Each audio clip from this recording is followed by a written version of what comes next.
This episode of Pop Cult Parent is brought to you by Young King Hair Care. Young King Hair Care is a multicultural grooming company for young men. Leveraging plant-based ingredients, Young King creates clean products to promote textured health and growth. Inspired by their son Cade, husband and wife team Cora and Stefan launched this company in December 2019 with the mission to redefine male grooming for the next generation of Black and brown men, giving them the confidence they need to be their best selves 24/7, 365. My two sons have been using Young King Hair Care products since they launched, and I highly recommend everything, especially their leave-in conditioner. Featured on Good Morning America, Shark Tank, Essence, CNBC, and more, Young King can currently be found in the shelves of over 15,000 Target, Walmart, and CVS stores, as well as Amazon. And just for members of Pop Cult, use the discount code POPCULTPARENT to receive 15% off your order at youngkinghaircare.com. That's POPCULTPARENT, one word, to get 15% off your order. Too hot to handle, too cold to hold. They call the Ghostbusters in the in control. Now they throwing the party for a bunch of children. And all the while, slime was under the building. So they packed up the group, came equipped, got their proton packs in the back, and they split. But now about Vigo, the master evil. Try to battle my boys. That's not legal. Ow! Na, na, na, na. That was you.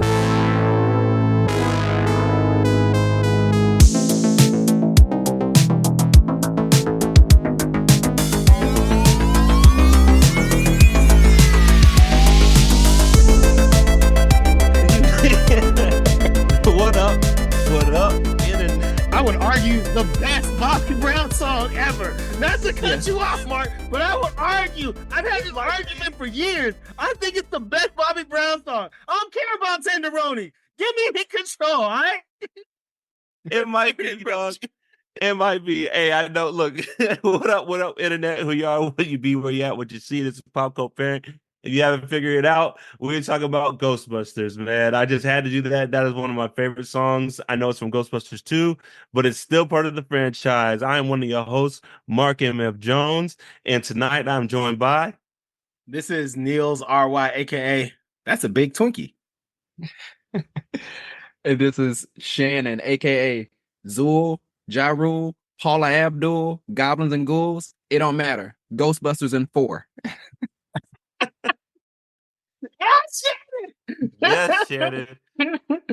And y'all, I am excited. For those of you who have heard our X-Men episode, then you know we have an amazing guest with us. For those of you who haven't heard the episode, ladies and gentlemen, would like to welcome back to Pop Cult Parent, Mr. Jason Holton, a friend, a mentor, a big brother, a person who loves superheroes, and one of the folks who actually was alive and watch this in theater. Mr. Jason Holton, how are you doing, sir?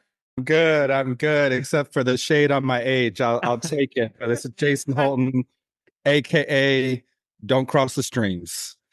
Yes. Yo, I know that. That was like actually alive. Like, happy to have you. That's my expertise. like he's part of the greatest generation. There's not much of them left. Like you saw Ghostbusters in the oh man. But hey, Pop Cult, we are talking about Ghostbusters because if there's a steady paycheck in it, we'll believe whatever you want. But now we're talking about it because this beloved movie, this Holden by the cult God's franchise turns 40 this year, if you can believe it. Like, whoa. Like, and what we mean by that, the first Ghostbusters film to come out in 1984 turns 40. So that's what we're going to talk about. I'm sure we'll get into the other films, the shows, whatever, but that's what we're really focusing on today. And, Nels has to break down how we're going to get through this because there's so much. We have to focus it or we'll be here all night. So, Nels, why don't you let everyone know how we're going to do this thing tonight? Yeah, so Pop Cult, the way, you know how we do. The way we're going to try to break this down is we're going to talk a bit about the history. We're going to talk about some of the fun facts, fan theories, just like facts and info galore. We'll share all of that from in the beginning. And then from there, we'll talk about our favorite moments. We'll wrap it up with the legacy of Ghostbusters. So we'll have it'll be a fun and great conversation. And yes, ladies and gentlemen, you will finally get my soapbox moment about Ray Parker Jr. and Huey Lewis. I will finally, for folks who have been listening to Pop Culture Parent, I have been hinting to this soapbox moment for years. Ladies and gentlemen, today you will get that moment at some point. I'm going to tease it out though. At some point you'll get it. Yes. So are we ready to jump in? Hey man, let's do it. All right. So as Mark shared, Ghostbusters is 40 years old. In all sense and purposes, like this isn't even considered a cult classic. This is just straight up a classic. Yeah. This is considered one of the first blockbusters ever out there. Like we all know like Star Wars was a blockbuster, but like this solidified in the world of media that like movies can be a thing. Movies can not only just be like a thing at the movie theater, but a great movie can start a franchise. It can start like sequels. It can start TV shows, toys. Like it could do all that for you if you nail down and have a great blockbuster movie. And so Ghostbusters was pivotal in that. A lot of people would argue Ghostbusters is a perfect movie. It is beloved, and I mean beloved by the masses. It was written it came out in 1984, written by Dan Aykroyd and Harold Ramis, directed by Ivan Reitman, I believe, or Ivan Reitman. Ghostbusters made over $280 million, making it the highest grossing movie in the United States that year. It beat one movie that came in second. That was a huge success in 1984. 84. I'll give y'all one guess, and then I'll tell you what it is. 84. Was it Jedi? Return of the Jedi? No. Return of Jedi came out in like 82, I believe. Rambo? Good guess. No, it's not. It was a comedy. Comedy, 84. Oh. And it deals with someone we're going to talk about. Trading Places. No, Trading Places came out the year before, I believe. Dang. This, but great guess, Jason. Oh, yeah, I know now. It was Beverly Hills. Yeah. Beverly Hills Cop came out really? in 1984, and it is the only. And it was going to be the highest grossing movie in 1984, but Ghostbusters this beat Beverly Hills Cop. This beat Beverly Hills Cop because that was a thing, dog. Like. Yeah. Absolutely, it was a thing. Beverly Hills Cop. That's all. If it's not Beverly Hills Cop or Raw or Coming to America, one of those movies is owned in every black household. Back when they had VHS, Yeah, I guarantee it. Yep. And I don't care where in the diaspora they're a part of. If they had melanin, they had one of those 3 VHSs. Mm-hmm. I assure you. So yes, Beverly Hills Cop was a big deal.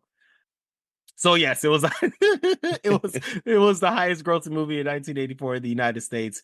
Mark already shared Ghostbusters 2, so like it had a sequel, had 2 successful cartoons and 2 reboots. So like this movie is the foundation of essentially a lot of people's childhoods. Like Ghostbusters came out and rocked the world and still does to this day.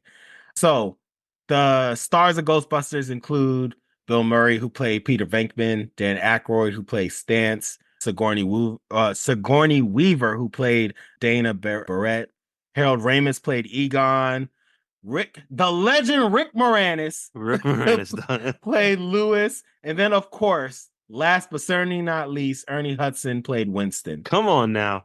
And I share the cast because the next thing we're going to talk about is some of the amazing fun facts and stories around Ghostbusters. So if y'all will indulge me, I want to start off with like some of the origin of like the story in itself. And please, y'all, feel free to jump in and share things. But Dan Aykroyd originally thought of Ghostbusters, and it was going to be a lot different than this. There was going to be time travel, and they were going to be fighting supernatural ghosts throughout space and time. And it was going to be him and John Belushi. Mm-hmm.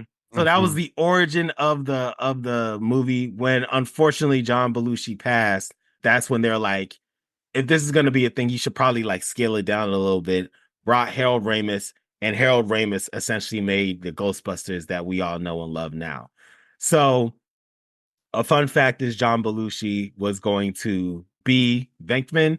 And then Michael Keaton was going to be Venkman. So I'm curious, before we go on, I'm just curious on y'all's reaction to like Ghostbusters with John Belushi or Ghostbusters with Michael Keaton. I don't, man, like, Belushi's legend.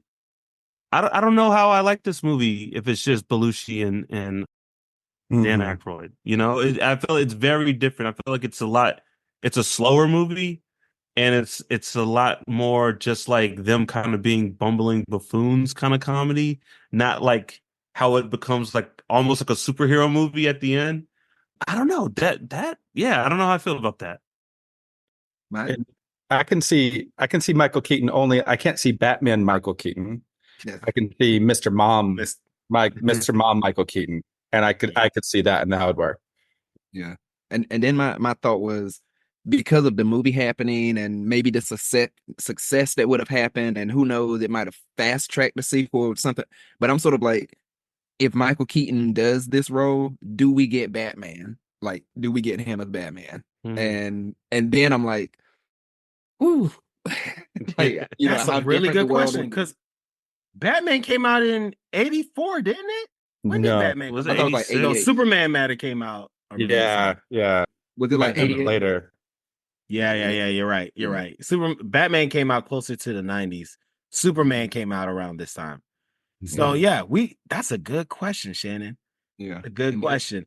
That's my only worry. I'm like, could he have done Ghostbusters? Maybe, but if that is at the expense of somehow things wouldn't have lined up because of whatever, and then we wouldn't get Batman, nah, it ain't worth it. Yeah, agreed. Agreed. But I was just thinking, back on the Belushi thing though, like a Ghostbusters with the kind of feel of a Blues Brothers. I don't know.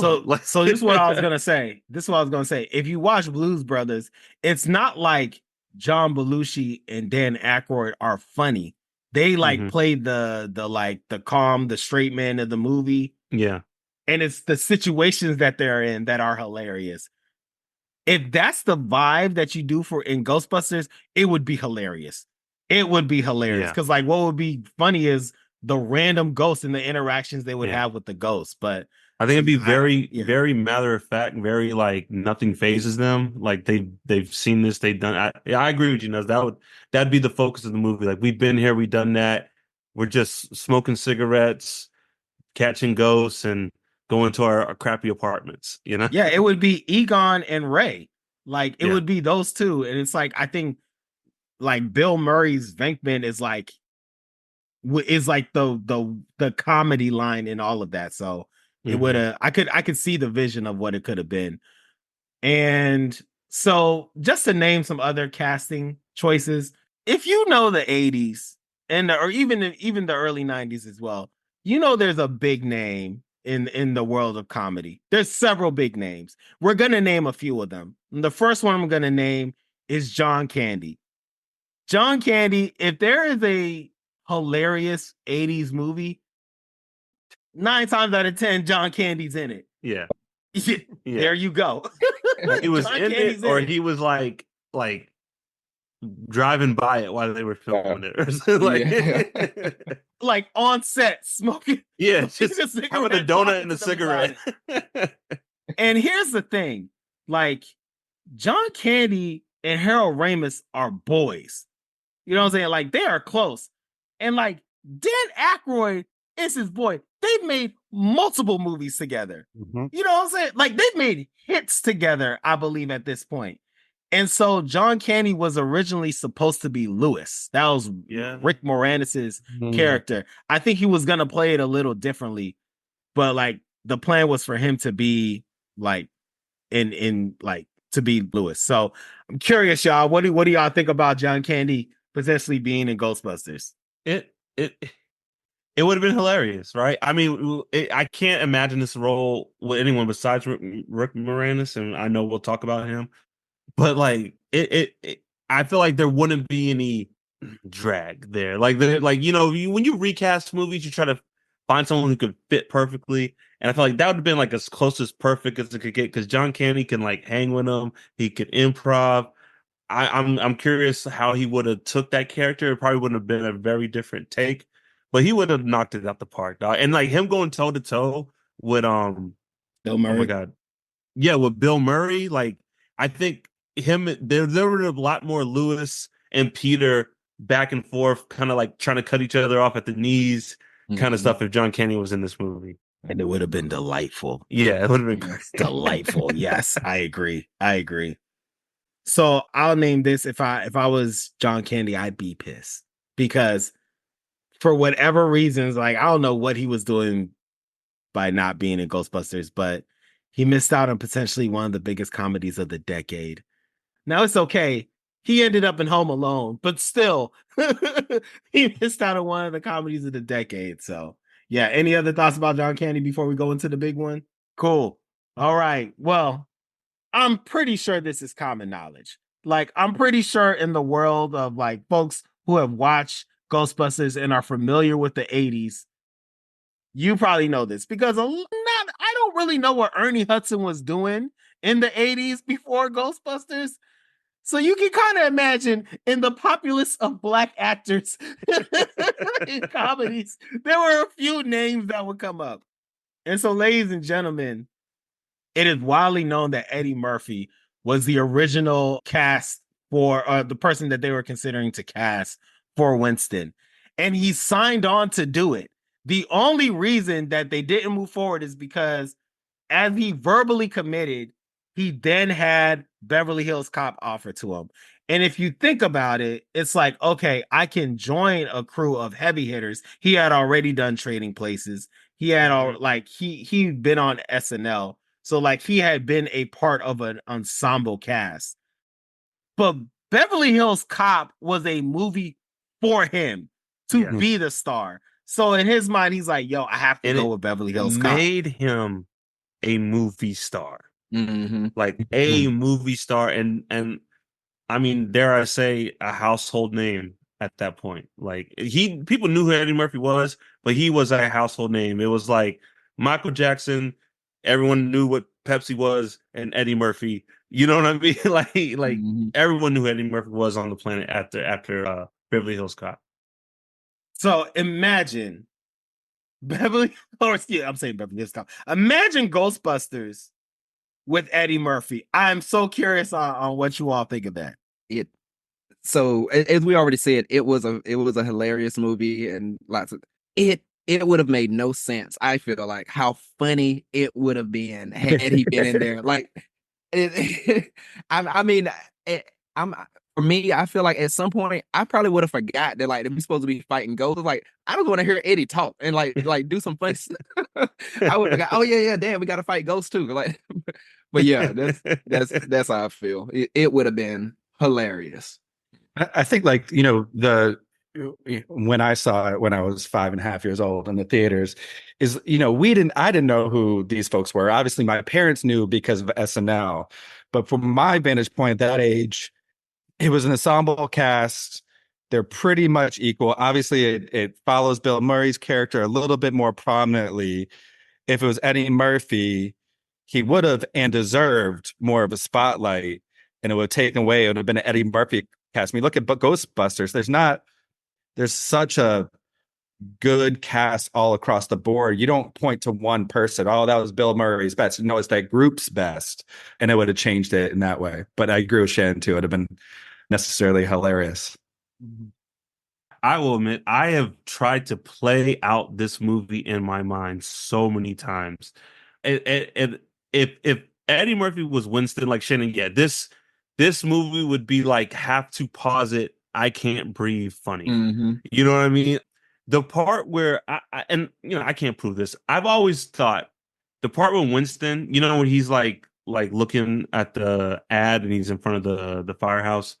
I'm like, if this was Eddie Murphy, something would have happened. There would have been like a scene in like Queens of Brooklyn where like Eddie's a pizza guy or something or a janitor, and he runs into a ghost and he's like, oh hell no. And then he like, you know what I'm saying? Like there would have been a whole Winston backstory that led him to the Ghostbusters. And they probably cut that out, when he couldn't be in it. But just the energy of like just Egon. Oh my, can you imagine Egon explaining something So Eddie Murphy whispered, he'd be like, what the hell are you talking about? It's like Yes. it would have been amazing. It would have been, and no, hey, just let's give him respect right now. Ernie Hudson deserves his flowers. He's Yeah. the man. Absolutely. I'm gonna take it to everyone go watch Congo.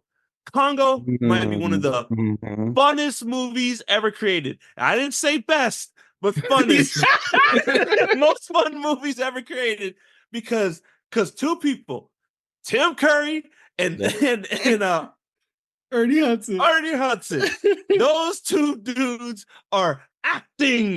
They are acting in A movie that is. There's a lot of things that don't make sense in Congo. Hungry, Amy. Like, what the hell is going on? This talking gorilla. Yo, Ernie Hudson. I love it when they run into that tribe and he's like, what did they want? No, they asked who's in charge. I told him it was me. Why is that funny? I'm black. I should have luggage on my head. Like, killing it, dog. Tim Curry, the city of venge. Like, everyone do your favor, go watch Congo. But when we get back to I just want to give Ernie Hudson his flowers, dog. He is an American treasure. Yep. And on a random note, have y'all seen this stuff they've been posting about him the last couple of weeks? Like they shown him, and he's basically like the Black Wolverine because they're like, this mug is exactly not the same. Asian. Yeah. Yes. It's the same. Nels, the same. The same. He took that. Like, no, Nels. He took that. Steve Rogers. Yeah, he actually do look swole. This dude is like 50 Cent Get Rich or Die Trying swole, and he's like 80 years old almost. Like, what is going on? It don't make no sense. How he look like he in better shape than he did 40 years ago. That don't even make no sense. You know what I'm saying? Like, yeah, that like props. I'm in my 30s and pretty active, and I got stuff falling apart. Like I'm taking PT for my shoulder, and this mug is like 80 something. And yeah, like looks at like the gym. Hey there, Shannon. Let me help you with that shit. So yes, shout out to Ernie Hudson. He is great. Back to Eddie Murphy. So let me say this. This would be an Eddie Murphy movie. All right. Like I feel y'all like, yes, a stellar ensemble cast. I bet you money Bill Murray would not have signed up if Eddie Murphy was going to be in this movie. Because Bill Murray, low-key, feels like he needs to be the funniest person on set. I feel like if Eddie Murphy's there, by day 3, he would have made an executive decision and been like, you know what? We need to find somebody else. Because Eddie, that would have been an Eddie movie.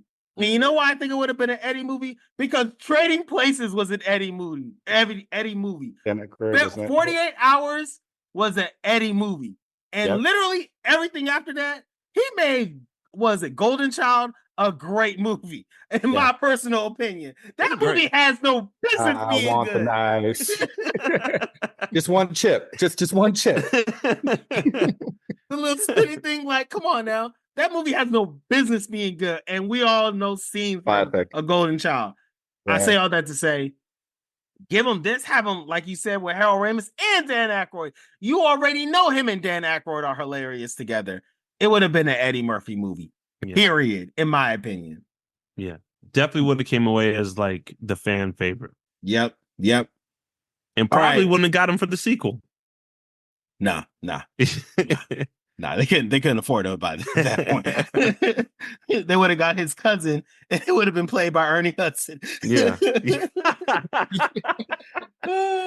Oh, man. All right, y'all. A couple other things. I think just like a fun fact. Or this could be a fan theory, but Slimer, I don't know if y'all heard this. Slimer is supposed to be the ghost of John Belushi, but like his character from what's the college movie that he did?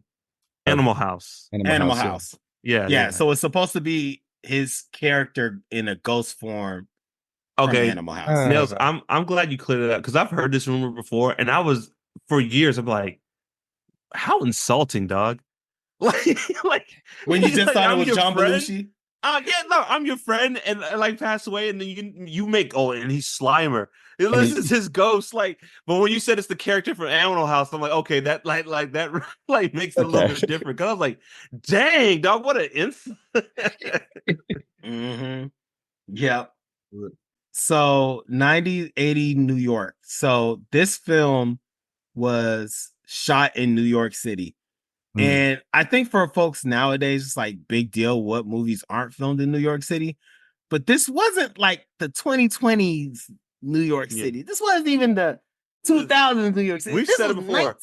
1980s New Free York. Giuliani, New York City. You know what I'm saying? So I'm just like, there's Taxi Driver, New York City, you know? So this is from what folks have been told, this kind of brought like folks to start to feel a little different about New York.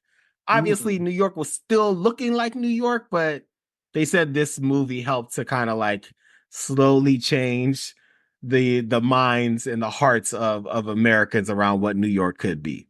Yeah. With like, fun facts or whatever. I heard during making this movie, like the PR campaign for this movie was just ahead of its time. I was listening to the DVD commentary like a while ago, and Dan Aykroyd was saying how people would just see the Ecto-1 driving through New York. And so it kind of like, they're like, yo, you seen this, the Ghostbusters? Like people were like, thought Ghostbusters were kind of like a real thing. He said to be in restaurants having lunch and people are like, yo, that white car, have you heard about Ghostbusters? Yeah, I saw him over, on 2nd Street the other day. And when the movie's coming out, the director, the commercial that Sigourney Weaver's watching? Yeah. So they actually used that commercial for promotion. It was just the commercial, right? It's like, you have spook specters, whatever. And there was an actual number. It was different than the one that's in the film. It was like a 1-800 number. Sure. So people called the number, dog.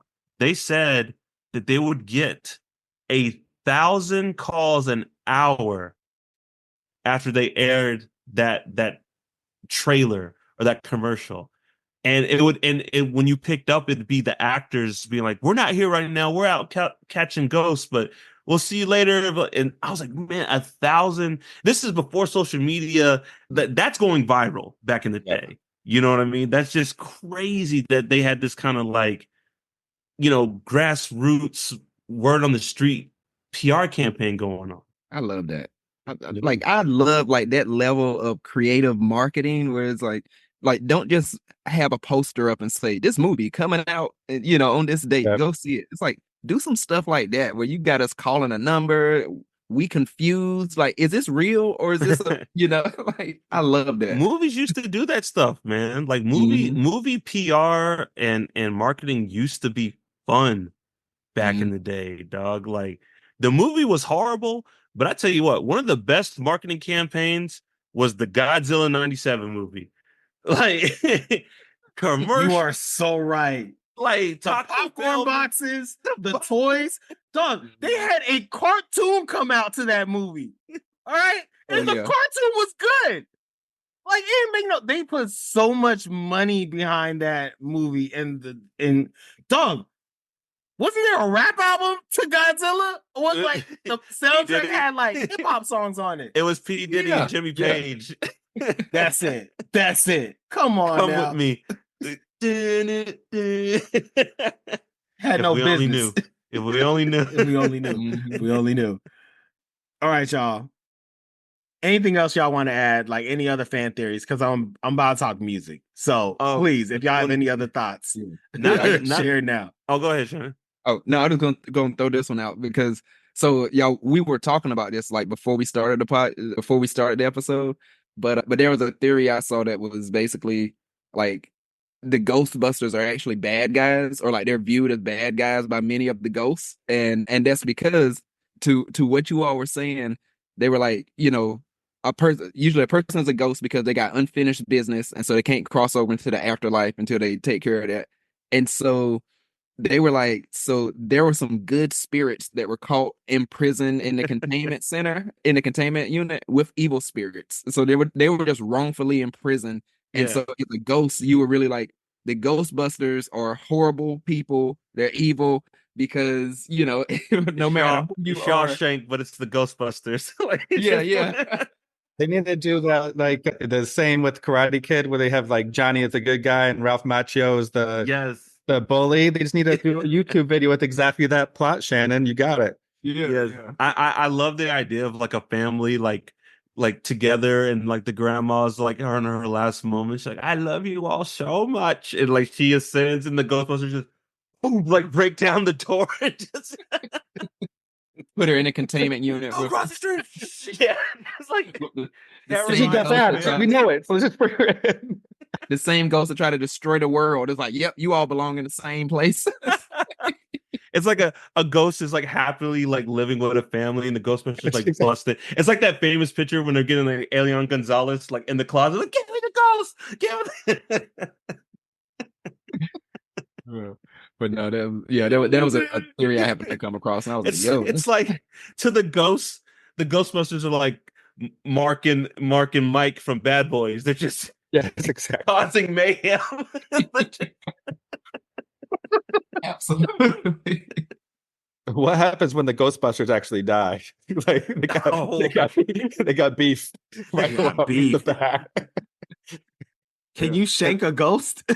They'll figure it out. That is like a cop getting arrested and going, yeah, exactly. Like, you can't put them in general population. No, oh no, especially Bill Murray. It's like Vickman. Oh, they coming after Pinkman every night, bro. Ain't no way, no. All right, Shaw, any other fun facts? I don't know if you can get into it, but like, what this movie did for the careers of Sigourney Weaver, Rick Moranis dominated the 80s, right? Like, but his only movie before this was Little Shop of Horrors? Strange Brew.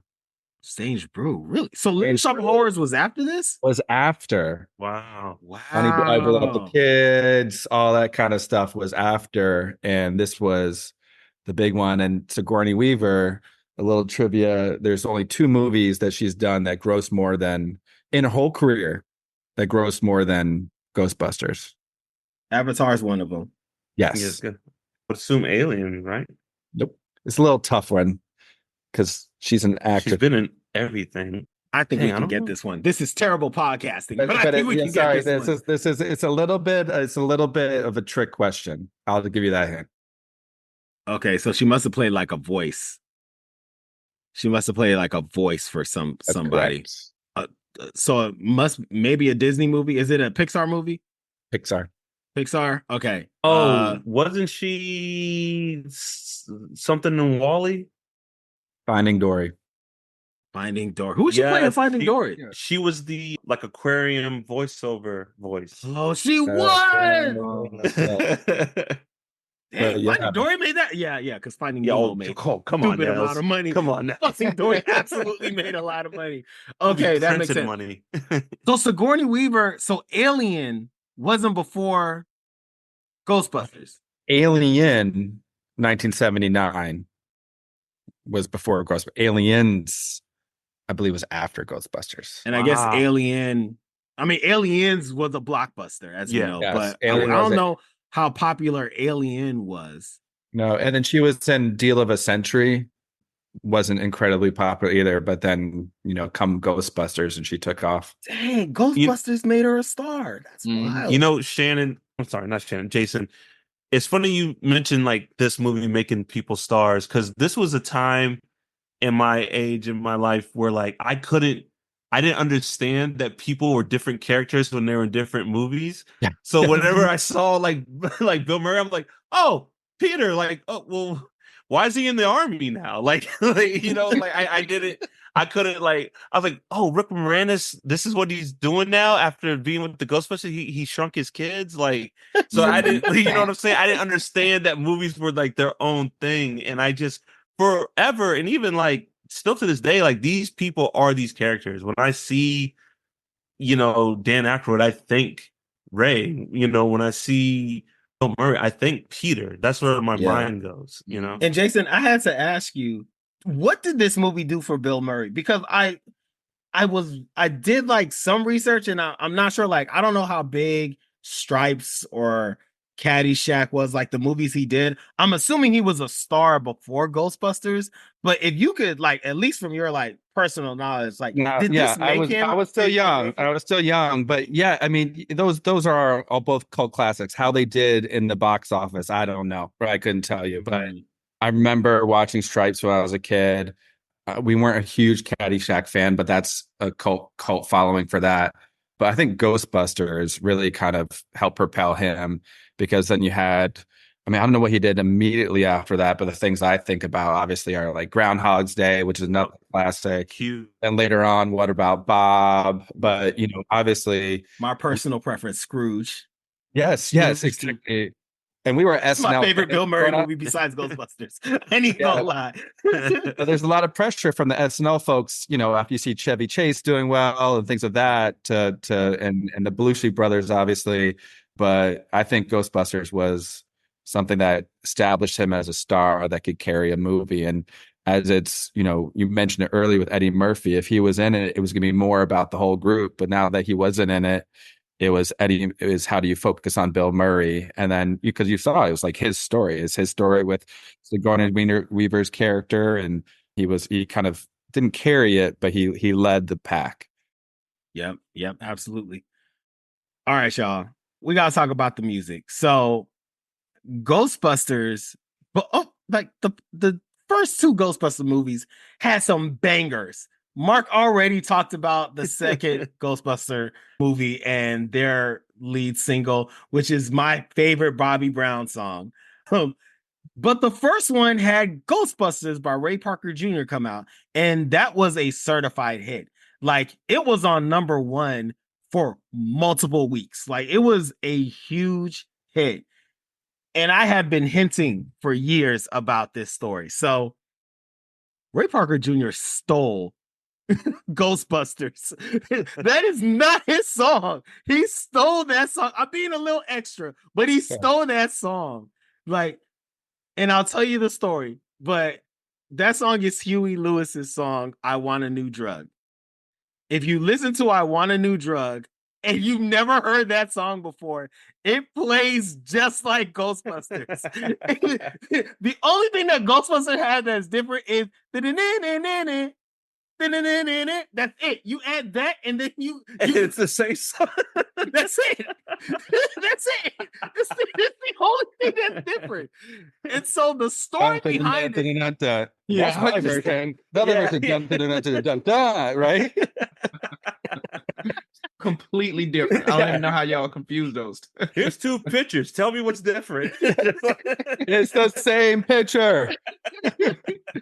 So the story behind it is that Huey Lewis in the news were like big back then. And the folks, like all the folks around Ghostbusters, the producers and everybody, they wanted Huey Lewis to do the song for Ghostbusters, and he turned them down. And so as they were searching for folks in the movie, they would have I Want a New Drug playing just as a placeholder because they loved Huey Lewis so much that they're like, let's just imagine what the movie would be like. And so they had I Want a New Drug as a placeholder because that was their jam. And then 6 months later, Ray Parker Jr. comes out with Ghostbusters. The song drops the same time as the movie, and it immediately becomes number one. So, like, I Want a New Drug had been a single for like 6 months before then, and then Ghostbusters comes out, and it immediately becomes a hit.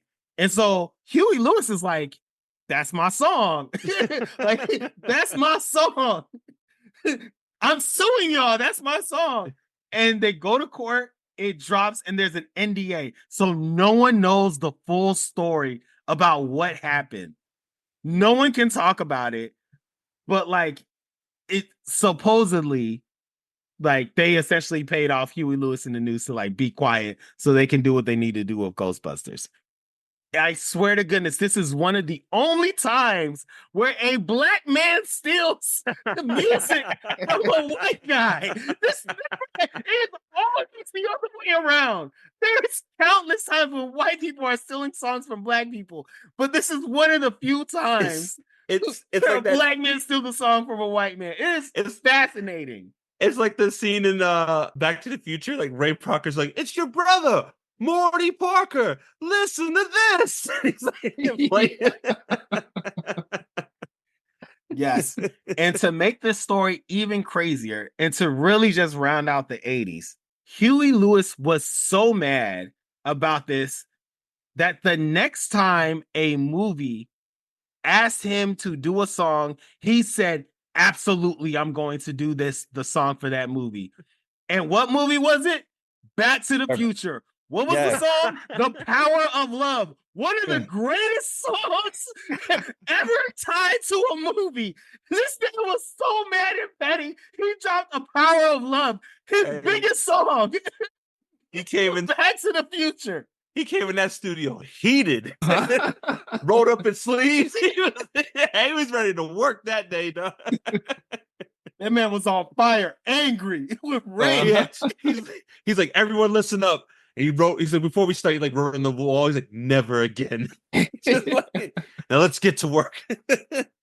Don't need to do that. Don't need money.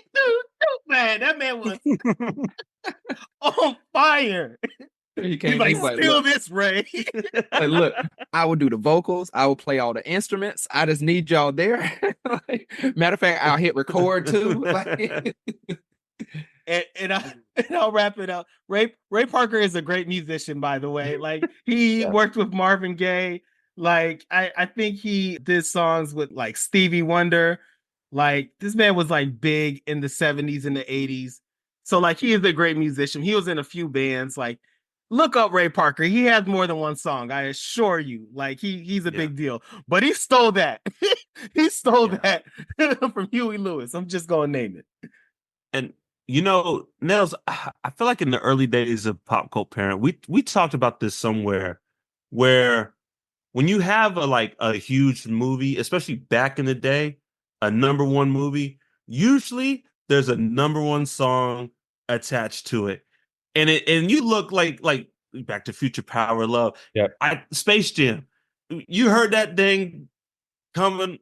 Well, not the Ride the Train, but the Space Jam song everywhere. Like you think about your favorite whole album. The whole album. You know, you think about your Men in Black.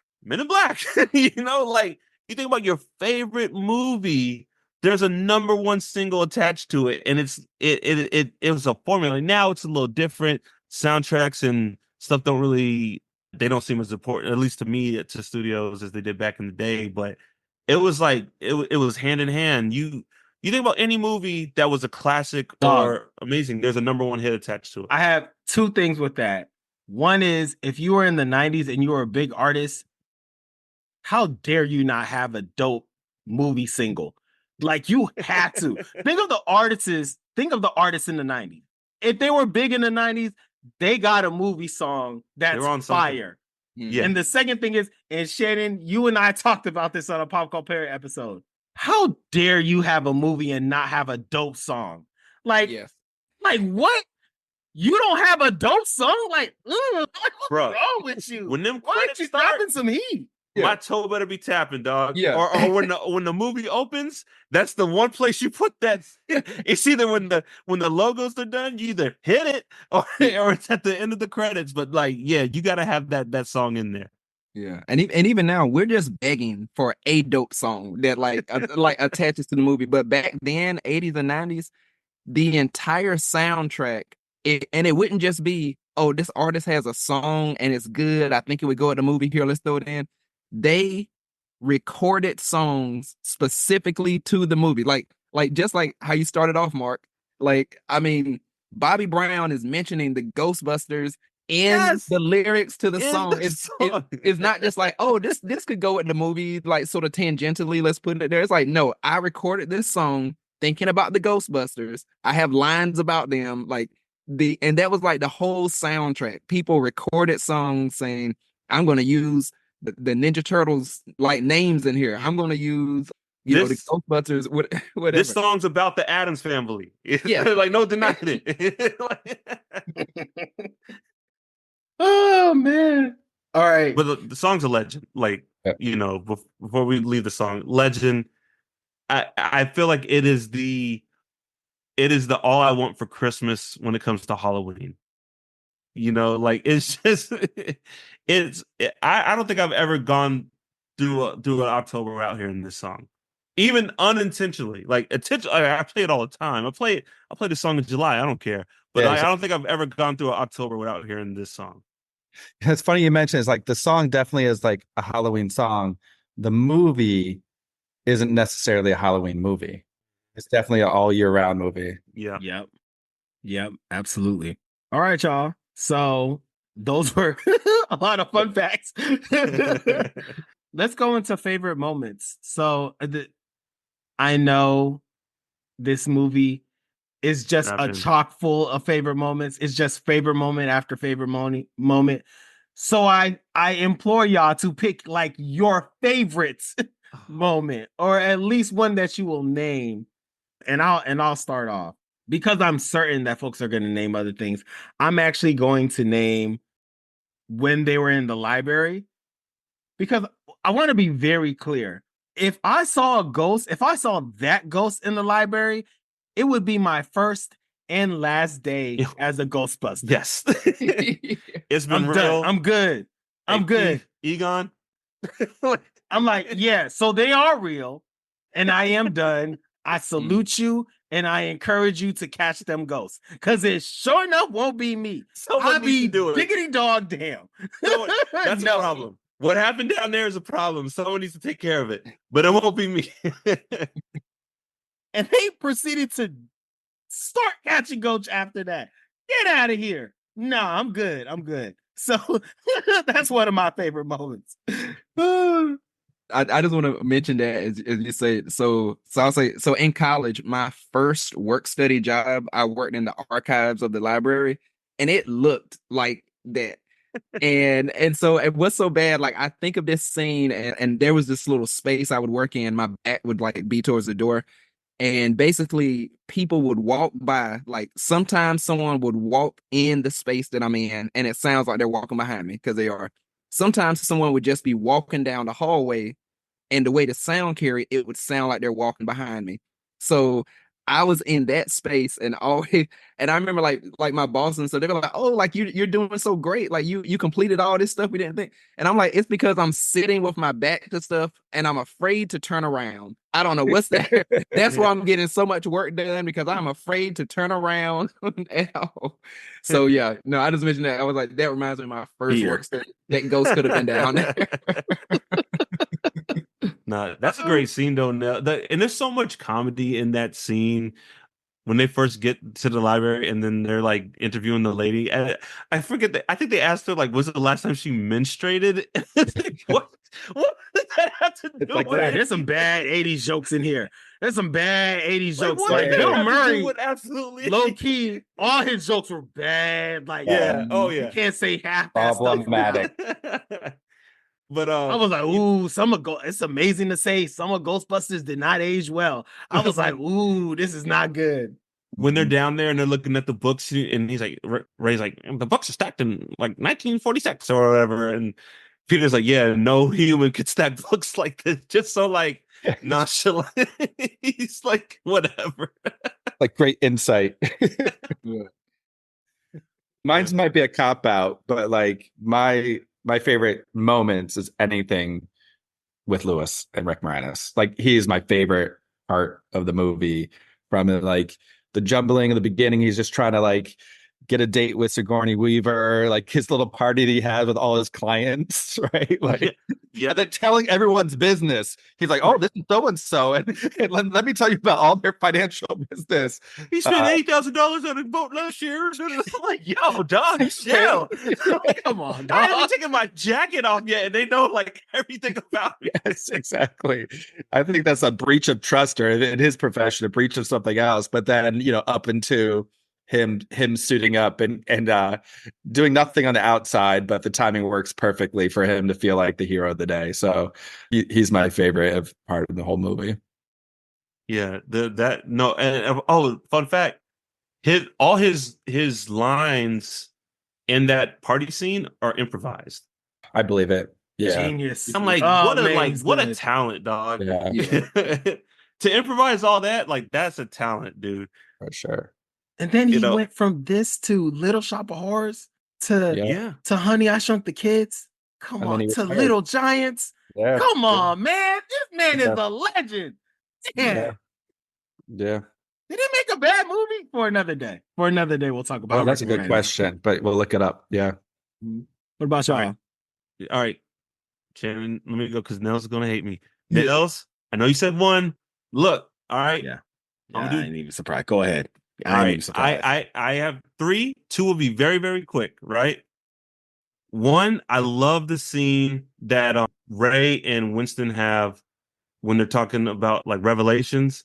And then, remember when Winston's like, maybe we've been so busy because the dead are rising. Mhm. You know, I did that. Just that the atmosphere, the music, and then how Ray's like, Winston scares him. Like he's like, oh, let's turn on the radio. Like I love that whole scene. It's just a nice vibe.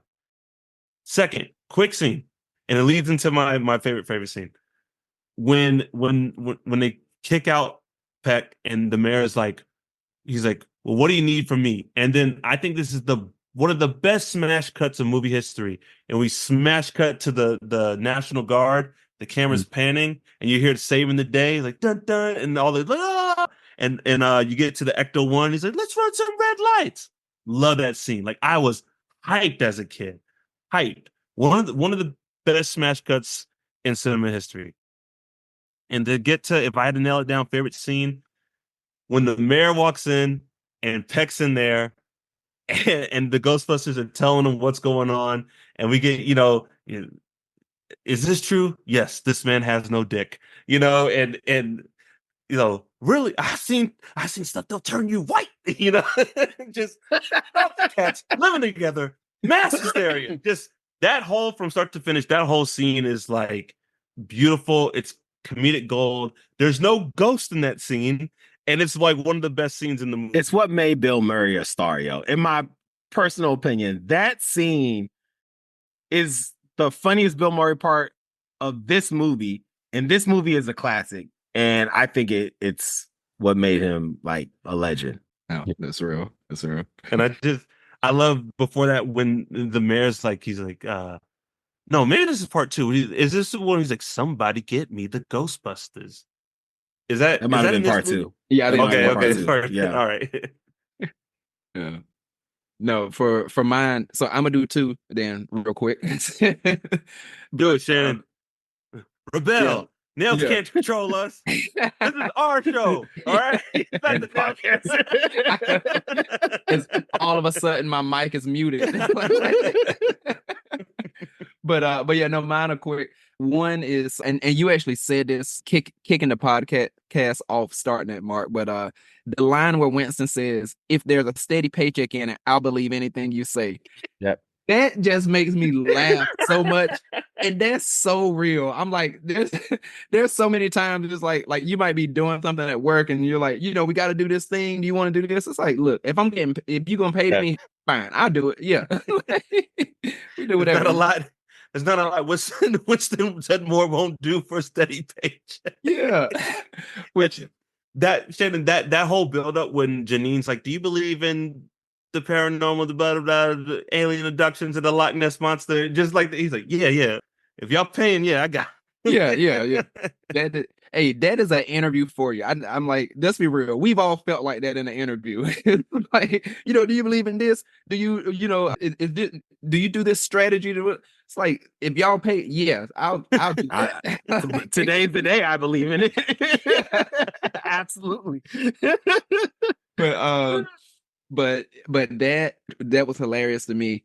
And then the other thing, this is just sort of a Ghostbusters in general. Some of my favorite scenes that happens in this one, and it happens in multiple movies. But and it's funny, you mentioned this too, Jason. Like, don't cross the stream. They're always like, don't cross the stream. It'll be like an atomic bomb going off, isn't it? But yet that's always the answer. It's always cross the stream, and that's how they stop the big bad. Like, and to me, that's just funny. They're always like, never do that, no matter what. Yet every movie, every show, like, there's the answer. That's the go-to move. Yeah. You know what's Shit. funny is like everyone's favorite scene. Like I think about when I was a kid, my favorite scene was the Stay Puft Marshmallow Man at the end, right? Mm. But as an adult, as I watch it, sometimes I don't even watch that part. Like I don't watch the end. Like I watch everything else because the end is just like the culmination, but it's not as impactful as all the other parts of the movie. It's still a good ending for sure, but you know, obviously we've grown up. But it's interesting. No one mentioned like the culmination of the movie as their favorite scene. You know what, Jason? To piggyback off what you said, like it's funny when I go back to this movie now, as a kid, it was like it was Winston and Peter. You know, Winston because I was seeing a black man do something in movies, being a Ghostbuster. I want to be a Ghostbuster. That was my dog, Peter, because he was the funny one. Yep. And there's the big moments and the big scenes that I love as a kid. Now, when I go back, what really gets me are the quieter moments and Egon, dog. Yeah. Yes. Egon is has hilarious. me dying in this joint when I go back to it. Like Shannon, the when they first talk about crossing the streams, Yeah. and Peter's like, what does that mean? And he goes like, well, think about the massive exposure of all cells, the obliterating, and he just makes it sound terrible. And Peter's like, okay, that's bad. All right, thank you, Egon. Yeah. And like Egon's battle with the EPA guy from like around the that they were trying to condemn their, you know, containment unit. And he was always like throwing shit at him. And like I wrote down, I was like, is Ghostbusters an anti-environmental like propaganda? I love it, man. When Janine is there reading the magazine and she's like, and he calls Janine, she's like, no. And he's like, all right. He's like, we'll do something. We're paying for this. And then Egon comes out of the desk. She's like, you're so talented. Yes, yo. Egon's hilarious, yo. Yes, absolutely. So funny. Since we're just naming certain things, Yeah. Carl Winslow was in this movie. Yes. Yes. And Ghostbusters. The man was. I'm curious if y'all asked the same question I asked, which is how many movies has Carl Winslow been in when he has been a cop? Like, and then I was just like, yo, did casting directors just look at Reginald Vell Johnson and be like, cop, you are a cop. And that has been his life since then. Yo, I cannot think of a movie that I've seen him in or even show that he was not a cop. Like, Me neither. I don't really because But I'm like, I mean, it's got to be something, right? But I'm like, what from Die Hard to this to obviously Family Matters, and I was like, I don't think I've ever seen if he not played something and he wasn't a cop, I bet they didn't say what his job was. I bet they didn't say what his job was because that man's played a cop. You know what's funny? Because he shows up in Like Mike. He's one of the parents that want to adopt Bow Wow, and they don't say what his job is. Because you know what job it is. He's a cop. It's the same character. He plays the same character and everything. It's Carl Winslow. well, it's Shannon. The question is, hey Carl, do you want to play a cop? And Carl would answer, as long as there's steady paycheck involved. Yeah. It's true. I'll play with Look, I'll be whatever you want me to be. and it just always happens to be a cop. I was like, fine, Yeah. I'm getting paid, right? Exactly. No, this is real. So, yeah, those are some of. I know that's not all the memories. I mean, we didn't talk about how the end of the movie essentially was like David Bowie from Labyrinth, except for remix and Shiny as the big bad. Like we didn't talk about that, or like the idea of getting rained down by steaming hot marshmallows must have been the most painfulest thing ever, but everybody just survived it. Like gamma radiated marshmallow syrup, like that has to be painful, but neither here nor there. I have bitten into a s'more like too early and it almost took me out. So I know dude got 3rd-degree burns and all that. that. The hand got rained down by marshmallow syrup. Come on. The guy who played Peck, the director wanted to drop, he gets all that marshmallow on him. Mm-hmm. And the director's like, yo, we're going to drop all this marshmallow on you. And he's like, yeah, but like, can a stunt guy do it first? No, it's marshmallow. He's like, what are you worried about? He's like, just have a stunt guy do it, and like it like wiped out the stunt guy. Apparently, it like crushed them, and so then they made it lighter or whatever. But like he could have really got hurt. The stunt guy got really hurt, but he could have got really hurt. And apparently, the guy who played Peck was like he hated this movie for a long time. He's like he just walked in the street, people like, hey, Dickless, you know. Just... That's terrible. That's terrible. He hates this movie. I think he was in like one of the reboots too. So that's hilarious. So one thing to kind of bring us home that we should talk about is the legacy of Ghostbusters. Like I started off the podcast saying, like, this movie is considered a perfect movie by folks. Like, this is one of the greatest movies ever. When folks talk about the 80s and they talk about movies in the 80s, this is up there. It might be some of the first ones that they name. So there's a huge legacy with this movie. And I'm curious on, like, for y'all, from your perspective, like, what do you see the legacy of Ghostbusters being? Or how do you even see it represented? You know, for me, as like a kid seeing that's like in real time, there were a couple of things. Like, we've talked about the marketability of the movie. We've talked about like the spinoffs. There was cartoons, like everyone wanted to be a Ghostbusters, the lunchboxes. But also from a practical perspective of what Ghostbusters introduced was, like, you think about it, it's like, it's not a horror movie, but it's like of the genre of a scary movie with, because like when I was a kid, like I was scared of gargoyles, like because of this movie, like deathly afraid of gargoyles. But it was also PG, right? And so it was a movie that you could take your whole family for to. The adults would have fun. It was funny, and there was comedy for them. Kids could get a little scared. Some of the things would overhead, but you think about it, it's like a recipe. You asked earlier, is like it beat out Beverly Hills Cop. Well, Beverly Hills Cop was an R-rated movie, right? And so like part of the legacy is like hitting that right balance where you look at these blockbusters movies. Now it's the litmus test is PG-13, right? If you can make a good one PG-13, but functionally as a movie, I think it did much for like to show the revenue generation that a movie like that could happen. And it continued to propel SNL stars in mainstream movies. But also I was thinking about it is like, it's so unique. We have cops and robber movies. We have like Superman movies.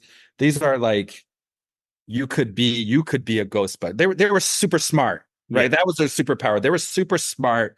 They weren't incredibly athletic or flexible. They were super smart. And you even look at like the rudimentary equipment they had. It was really fancy, but if you like look at it with a fine, it's like these props are, it might have even been quote in the movie as like a repurposed vacuum cleaner, right? Like that's exactly what it was. And so, it won awards for effects.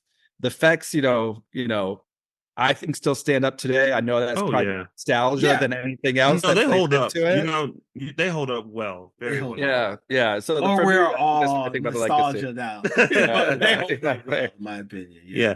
Jason, when you were saying like, they were smart, they were scientists. I remember, I think it's in Stranger Things 2, when they're all being the Ghostbusters and they want who's the black kid? They want him to be Winston, and he doesn't want to be Winston just because Winston's the only one that's not a scientist. But like that was like, those superpowers, they're all smart. It wasn't like they used muscles and super action. They were, like you said, anyone could be a Ghostbuster. Absolutely. So no, I was like, you mentioned the legacy too. I got two things with it. Like we're saying, it did all of those things. Cartoons, you dressed up as them, toys. Like I remember I had a Winston toy, and especially during that time, any black character toy, like that was amazing. And I still remember some of the few I had, especially then, because we didn't have a lot of like black heroes in movies that became toys and things like that. I remember I had Winston. I had Winston. I can't remember LeVar Burton's name, but like from Star Trek. Yeah. Geordi. Geordi. I had Geordi, and I had Dowsum from Street Fighter, and I'm like Dowsum, like I was like, hey, at that time as a kid, I was like close enough because I'm with you, Shannon. Close enough. Yeah, that's how I was like my 3 black action figures. I was like Dowsum. I was like close enough. Oh man, I love it. But I was like, but yeah, just that though. I mean, yeah, from the toys, and I mean, dressing up as them for Halloween, stuff like that. So that was huge. The other thing is we mentioned legacy because I know we say we're going to mention some of the other things as well. I have one problem, and I'm like, oh, so all of the Ghostbusters movies are essentially canon, except for one, and that's the Ghostbusters 2016. That was the all women cast Ghostbusters, and I'm like, I have a problem with that. Like one, because for me, that movie wasn't any worse than any of the others. Like it was funny. It was funny. It was. We could get it. It's a perfectly fine movie. Is it? Yeah. It has its problems. I feel like it's actually very enjoyable up until when they catch the first ghost, and then at that Ozzy concert, and then the movie kind of falls apart. But it's fine. There's nothing. Yeah. And that's what I'm saying. Like as we mentioned legacy, I'm just like that should be included, but like truly like all the others are canon, and this one is just like, oh, this was something we did in 2016 and that's it. And I mean, and even though it did have a tie-in because Winston was the uncle of I think Leslie Jones, and but it still wasn't like blatant that like, oh, I was a ghost, but she was just like, oh, my uncle has a car we can use, and then he had a hearse and they ended up turning it into the Ghostbusters car. But yeah, just legacy wise, that's the biggest problem that I have. Cause I'm just like, and it's all these levels. So, because I will say it didn't do amazingly well at the box office, but then I just can't help but think there's all types of things, sexism and stuff like that. Because and this happens to be the one that it is an all woman cast, and even the roles are reversed because like the secretary is Chris Hemsworth. Yeah. So I'll say like I enjoyed that movie. And I think I've seen all of the Ghostbusters movies except for the newest one that just came Empire. out. Empire. And and to me they've all been fine. All been pretty good. Yeah. I just wish that they would acknowledge that one and like make that some tie-ins, Yeah. Like what can you say? It's Ghostbusters, right? This movie legendary. I remember on one of the first trips I remember ever taking, we went to like a family reunion or family get together, and we flew to Dallas to my cousin's house. And I was really young, but I remember being like so excited because I was like, their house was amazing, beautiful, and they had a pool. I said, oh my God, you guys got a pool. Like, and it wasn't an out of ground pool. It was like a pool, right? So like I remember just the whole family's out there, we're having a good time. And I somehow made my way, out the pool in my swimming trunks, soaking wet. I made my way to my cousin's room. And my cousin had every Ghostbusters toy you could imagine. He had a proton pack. He had an Ecto-1. He had the firehouse. Yeah. I did not come out of my cousin's room for the rest of the night. Yeah. I'm like just in my swimming trunks playing with Ghostbusters. Never left the room for the rest of the night. That was my night. Like, I was just amazed. I was like, I put on the proton. When my mom was like, you got to come out and play with your cousins. I was like, okay. And I put it on the proton pack. And then I went out and played. I was like, okay, well, this is my compromise. If I have to leave this garden of beautifulness, then I'm going to put this on. But I love Ghostbusters. One of my favorite movies. I think it is a perfect movie. I think it is from start to finish, pound for pound. What makes a movie, this movie is a perfect movie. Now, all that being said, I think when it comes to this franchise, millennials, Gen X, let it go. I think we need to let this go. This was a thing. It was great. I know it holds a special place in all our hearts. Like, y'all, let's just move on, man. Because these sequels aren't really hitting. They're fine. But like even part 2, which I love, but that's because of my like rose-colored glasses, my nostalgia goggles. It's not that good of a movie. But I Like, love it, Mark. Wait, Stop. hold I on, love hold on, it. hold on. I can't let you. Dude, I love two. Don't get it twisted. I sang the song. I'm almost 40 and I sing this song all the time. I thought where you were going was the legacy of the movie is a perfect movie, but Ghostbusters 2 demonstrates how a sequel can be better than the first.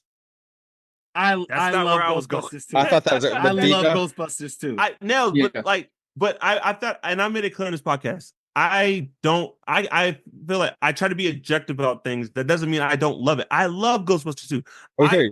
I own it on all formats. VHS, That DVD, is true. You do.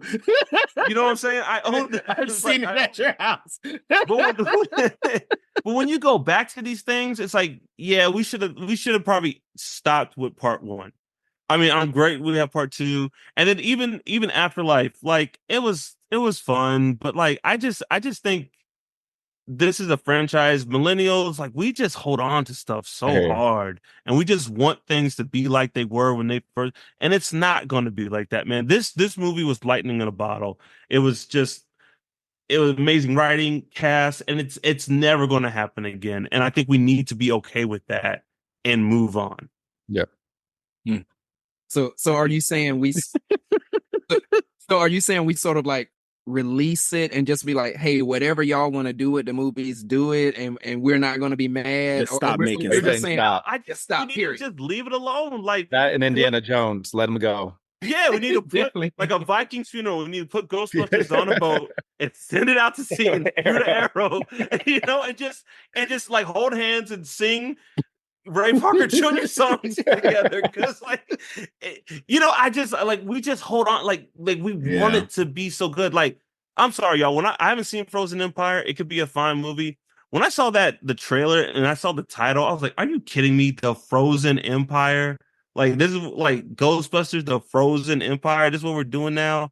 I think we need to just let it go, dog. Did a little piece of your soul just twinge a little bit seeing Frozen Empire next to Ghostbusters? It's just like, but I'm torn because then like you get things like X-Men '97 that are beautiful, but I'm like, I don't know, man. I don't think this is it. I think we need to just let Ghostbusters. But I'll say this. I will say this. If it does come back ever again, it needs to be animated. I think Ghostbusters, if it's continuing in movie form, TV, it needs to go animated, and that's where it needs to stay. Because I feel like we do a lot of great stuff, like a Ghostbusters movie animated in the style of a Spider-Verse movie. Come on, like shut up and take my money. I'm there. But just like bringing these old guys back, like Ernie Hudson looks great. But like, I don't know, man. I don't know how y'all feel. I'm tired of like seeing old Indiana Jones, or I don't want to see these old guys like trying to keep up. I want to see new stories. Yeah, I hear you. New stories, new IP. Period. Well, I mean, I hate to say that you're right, Mark, but you're right. And Ghostbusters 2 is my favorite Ghostbusters. Like Ghostbusters 1 is a perfect movie, but Ghostbusters 2, and I call it Secret of the Ooze. It just fits. It hits perfectly. Ghostbusters 2 and Ninja Turtles 2 are both my favorite from the franchises. So it is what it is. I'll quickly just name, because y'all named everything for legacy with Ghostbusters, but we didn't name one thing, and that is, of course, the high C flavor Ecto Cooler. Just it was a thing, y'all. It was the 90s. You had to be there. Like we all had Ecto Coolers. It was, if you had it in your lunchbox, you were the coolest kid that day, and everybody was trying to like trade their snacks to get the Ecto Cooler. And it was good. Delicious. It genuinely tasted well. It was a green drink. So shout out to the Ecto Cooler. And yeah. So y'all, as we're about to wrap up, any last things before we wrap up our time? Quick fun fact that I know you'll appreciate, Nels, and I forgot to bring it up early. The special effects team that did this movie, they wanted ILM, Industrial Light and Magic, to do the special effects. Yeah. They couldn't afford them. So a guy at ILM, he wanted to do his own thing. So he and a bunch of people went and made a new studio, and they did the special effects for Ghostbusters. Before that, they did the special effects for Poltergeist. And if you look at Poltergeist, a lot of like Poltergeist ghosts look like they like fit right into the Ghostbusters universe, and they have the same aesthetic and feel. So I was like, yo, that's so dope. That like Poltergeist, that team came and then made the creatures for Ghostbusters. That man helped make Poltergeist. He should have been locked into prison and they should have thrown away the key. All right, scared me for decades. I'm still not right when I see a static TV. I'm still not right by it. All right, sheesh. He should never touch a movie again. How dare he? Not to match up podcasts of pop cult. You know where he reemerged? He was the guy that wrote the scene with Deathstrike or Deathbird with the heel in the head that you were talking about in the last X-Men episode. He was like, he's having too much fun with it. It's the same guy. He resurfaced. Oh my God. Too much fun. Evil. It's the mashup we didn't know we needed. Ghostbusters X-Men. Anything else, y'all? This was fun, man. Yeah, this was a lot of fun. Awesome. Well, Jason, we thank you for coming through. We definitely need to have you again. And thank y'all. And thank you, Pop Cult. Thank you for listening. We have a new episode every month. You can find us on all social media at Pop Cult Parent, POPCULTPARENT.